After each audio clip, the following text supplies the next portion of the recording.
Hi, I'm Gabrielle Gould, the Executive Director of the Amherst Business Improvement District and the Downtown Amherst Foundation. And hi, I'm Claudia, Executive Director of the Amherst Area Chamber. We founded the Downtown Amherst Foundation originally as an arts and culture builder for the area at large. We received our 501c3 nonprofit status on the day that Governor Baker put us into what we all now like to call lockdown. And it really felt like a gut punch because we had these great visions for what the foundation could do for our community. And that day it really felt like nothing was going to happen.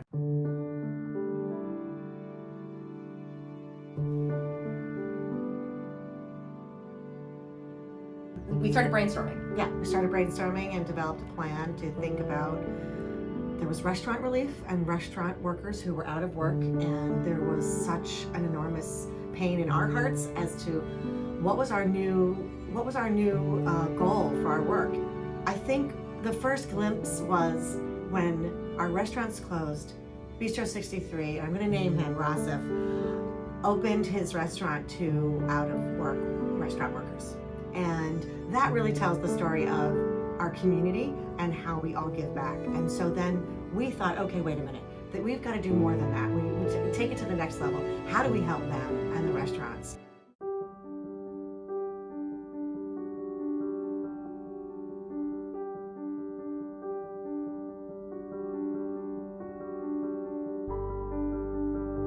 Everything we heard from our nonprofits was that their needs were quadrupling. Their families were struggling at one of the highest rates they've ever seen. So we have developed a plan to kind of marry the two.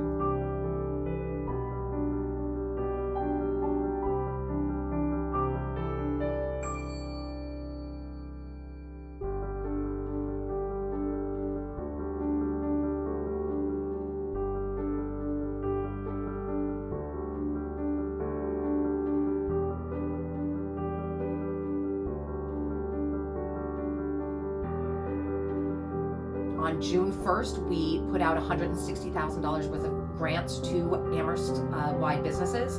A month later, we put out almost another $100,000+. And then we did things like buy bulk PPE and get that to all the businesses and the restaurants. And then Dinner Delights. Dinner Delights was born. We asked Family Outreach of Amherst to, basically, we had 100 meals, 2 nights a week. And who do these meals need to go to? Healthy, wholesome, beautifully prepared meals from our local restaurants that we were able to buy the food from them in their time of unbelievable need, and then get those meals to families in their time of unbelievable need.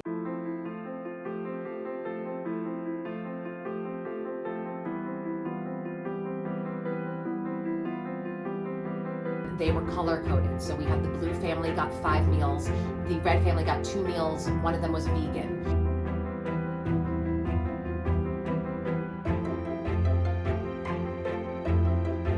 They packaged everything with such great care and dignity, and then they would add special notes, you know, you are loved, hearts. Also, right? It would get really complex because some wanted to do like 3 or 4 things, so you'd be like, okay, wait, this is this, and then it needs this component, and this component, and this component. So we'd be sitting there like short order cooks, like, wait, did they get the freshly wrapped tortillas and the, you know, the freshly made salsa? It was, but the notes to the, you know, you are loved, and it was really sweet too. We'd be handing something, and I'd look down, and there'd be this handwritten note.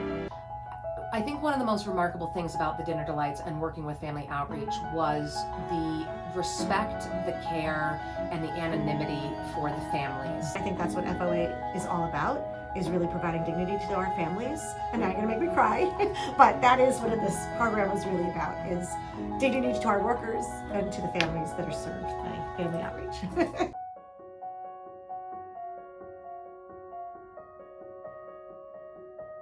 The second wave happened and we were able to now repeat with restaurants.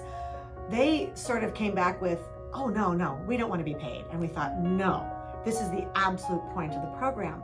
But you have to understand, when they delivered, they would see, some families were already waiting. So I think they saw the direct impact they were making. Yeah. And that was so beautiful too, because at that point they thought, oh no, we have to do this out of the goodness of our heart.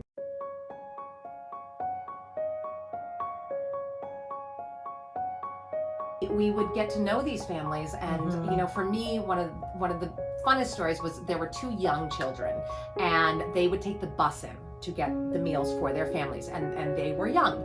And one night, with their little backpacks, and they'd fill up their backpacks. And one day I'm leaving because we've given out all the meals, and they were standing by the bus stop with their backpacks full of meals. I thought, oh my goodness, jump in the car. It was freezing.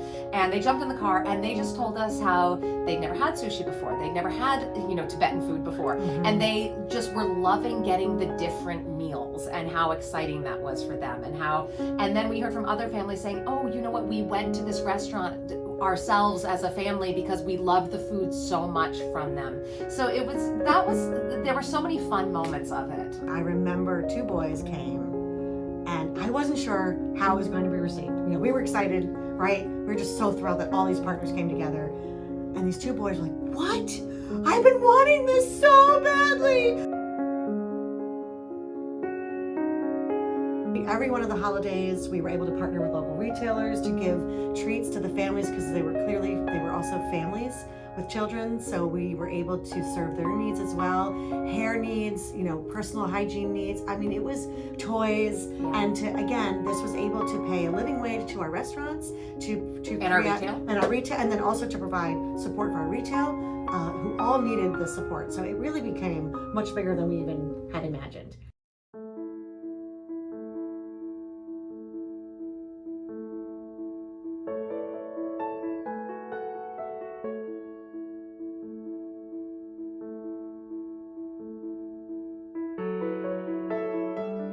A lot of our businesses are minority owned and English as a second language, and these grant programs came out. These were great opportunities if English was your second language, if you had incredible internet access, and if you'd filled out a grant before.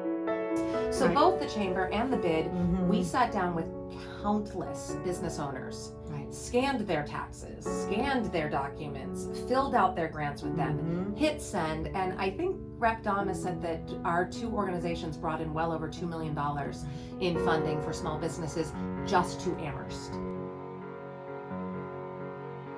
A shining moment in all of this, again, lemon made out of lemons, was the state used Amherst and the work that we did and the collaborations with the town and other partnerships as a case study for a resiliency effort in Massachusetts. So Amherst was used as the case study, and it was in large part from what the Chamber, the Downtown Amherst Foundation, and the BID were able to do in concert with the town.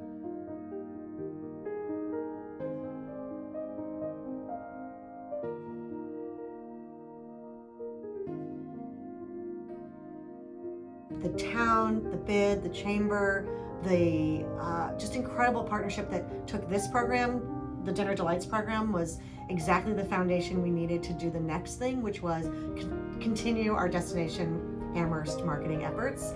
And so, as we know, so many grants were available, and we availed ourselves of every single thing that we could. We wrote so many letters of support for one another, for the town, for all the local initiatives we could, knowing that we had to come out of this stronger, smarter, brighter.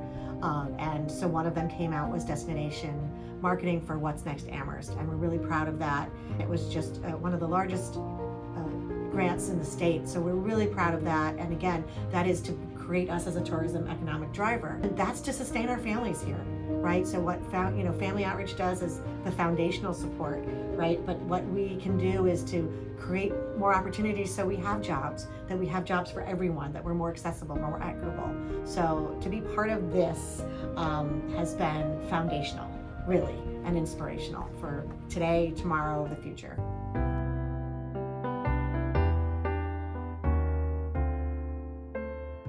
We just want to say how honored we are to be up for the Helen Mitchell Award.